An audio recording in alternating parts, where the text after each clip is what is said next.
Hey, what's up, you guys? Welcome back to the channel. Today we're going to be looking at the Gamesir Tarantula Pro, also known as the T3 Pro controller. Off rip, I'm going to say it right now, this is probably going to be controller of the year. Not only because of the price, but all the features this controller has. This is going to be available for PC, which is compatible, with PC, Switch, Android, and iOS. You could technically use this controller with PlayStation or Xbox, but you're going to need a Brook converter or a Magic converter. I'll leave some descriptions down below in case you guys are interested, but yeah, I opted for the standalone version, which just gives you the controller, USB cable, your manuals. But if you do want the smart charging stand, it's going to run you about $79.99. This charging stand is kind of cool. It offers this kind of floating effect with some RGB. It looks cool, but I'm not that kind of guy. I like putting my controllers in a drawer, storing them away. But if you do want it, 10 bucks, you know, for that charger, not bad. Right off the bat, you're gonna notice that USB cable isn't braided, and it's also not very long, so you're gonna run into the issue if you're playing from your couch. You're probably not gonna be able to do that, but if you're playing on your PC, you'll probably get away with it. But honestly, you don't want to use that cable. It feels very cheap, very low quality. And another thing you're gonna run into is gonna be, if you can see that USB port, it's very closed off, so not all USB cables fit this controller. I happen to have a an extra GameSir USB cable lying around, but I did try it with the PlayStation USB cable. It did not fit. I tried it with the Scuff. I also tried it with some that I purchased on Amazon. So after trying like 6 different cables, I just like, hey, I'm gonna just pull out the GameSir out of the box that I had stored away, and it fit perfectly. So just something you want to know. You're probably gonna have to shop around if you don't have a very long cable. Just want to FY, guys, FY. So right out of the box, you're also gonna find the wireless USB 2.4 dongle. You're also gonna find the manual. You're gonna get some stickers. You're also gonna find this little QC control little slip, and that's pretty much it. Pretty simple, man. With these Chinese controllers, you're not gonna find much. It's not really an unboxing experience, but it's all about the controller. So one of the main selling points with this controller is going to be those TMR joysticks. Not a lot of companies are using TMR sticks at the moment. I know Hex Gaming is using them with their Phantom controllers, and I know there's another Chinese brand out there that is also using TMR sticks. But other than that, it's just GameSir, Hex Gaming, and that Chinese brand. That's it.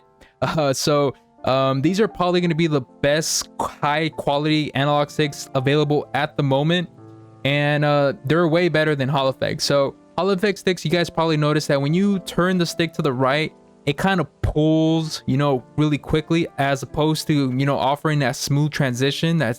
But with TMR sticks, it does that. It just smooths out, it doesn't pull, it doesn't do any of that. It's just a well-balanced stick. So it's a kind of a fusion of Hall effect and just your typical regular analog sticks, and it's the best right now in the market. So it's pretty cool that GameSir put this in a $70 controller. So that is crazy alone. And I think Hex Gaming controllers are what, like $250 right now, and this is a $70 controller. It's crazy. On top of that, man, there are so many features with this controller. I feel like the GameSir CEO was like, yo, I want you guys to like build a controller with the craziest, most customization, like the best controller you guys can ever build. And honestly, this is what we have, man. Like, the freaking bar has been set. So let's just start off with customization. So the lighting effects, okay? So as you can see, the strip right here, fully customizable. You could change it between different modes. You could do rainbow mode, static mode, breathing mode, flow mode. You could change the color, like literally customizable with those buttons to the right as well. So Y, B, A, X, literally be any color you want them to be. You could actually change it to be like the PlayStation colors, man, if you want to, man. Like, it is crazy. On top of that, you have a actual mechanism here that switches your controller layout to a Switch and to Xbox. That is so crazy. Like, this blows my mind. What other controller is doing this? I have not seen this kind of technology. I'm telling you guys, GameSir is setting the bar. There's nothing like it. On top of that whole color and the whole switching layout customization, man, just the quality of this controller in hand, honestly, about to compare it to something, it feels very similar to a DualShock controller, PlayStation 4 controller, And honestly, that's my favorite controller of all time, man. And to be honest, guys, I've rocked the DualShock Scuff controller for years, man. Playing COD, playing in tournaments, and even to this day, if I'm taking a controller to a tournament or something, I'm taking the DualShock 4 Scuff controller with me. That's my go-to. That's my number one. That's the old reliable. But now that something like this comes out, and the price $70, that Scuff is $200. Like, how is GameSir doing it, man? How? And just, you could do turbos. Like, I don't even want to get to turbos, but you could do shortcuts with this controller. I kind of show you guys a little bit what kind of shortcuts you can do right there. It's insane, man. All right, so let's just dive into the specifics and the performance of this controller. In the back, let's just talk about some quick things. 2 paddles only, okay? These buttons actually protrude. Feels very nice to the touch. Way better than the Fusion Pro 4 controller, because with that controller, the buttons kind of sunk in. It was really hard to find those buttons. With this one, you'll have no problem. You can feel it right away. You know where they're at. And the grip on this, very nice quality. It's like I like this kind of plastic texture, way better than what the Fusion Pro has. The one they have is really rough. This feel like it's great, the best balance. Obviously, if they would have added a rubber grip, it would have been a lot better. So that's another thing we can complain about. Another thing we can complain about is that there's only 2 back paddles. If there was 4, this will probably set the bar. But like I said, my favorite controller of all time, DualShock 4 Scuff, only had 2 paddles, so not a big issue for me. Now, if you don't use the paddles and you don't want accidental presses, you can lock these with this mechanism right here. And if you don't want to use the mechanical triggers, you can switch them on and off. But obviously, if you're playing COD, any fighting games, you want to have those mouse clicks, right? The triggers also have the same texture, the same grip. Now let's move on to mechanical or membrane buttons. So the only thing that's mechanical on this controller are going to be the D-pad, C1, C2, C3, C4, the macro buttons, right? And the triggers at the bottom. The Y, B, A, X are going to be membrane. So maybe they weren't able to add the mechanical buttons for those, but that's okay.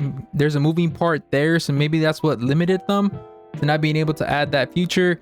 But honestly, man, there's so many features on this controller and everything else is just so great that how can you complain about that, really? All right, so now let's get to the performance part of this video. GameSir is claiming that this controller has 1000 hertz polling rate.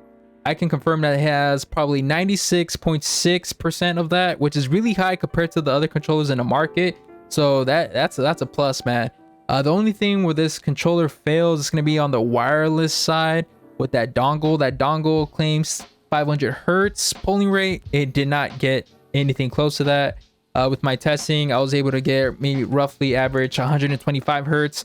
But maybe there's an update in the future that maybe could get us to maybe at least 250 hertz, kind of like the Xbox console locked polling rate at 250 hertz. So if they're able to do that, this controller will be, you know, like perfect, honestly. And in my opinion, this is the best GameSir controller ever made. Probably the best controller I've reviewed this year. Definitely met all my expectations. Like I said, I purchased a second controller just in case this one gets fucked up or something. But yeah, man, go get yourself a controller before they sell out. I know it's gonna be a popular controller, so get it while you can, and see you guys on the next one. Peace.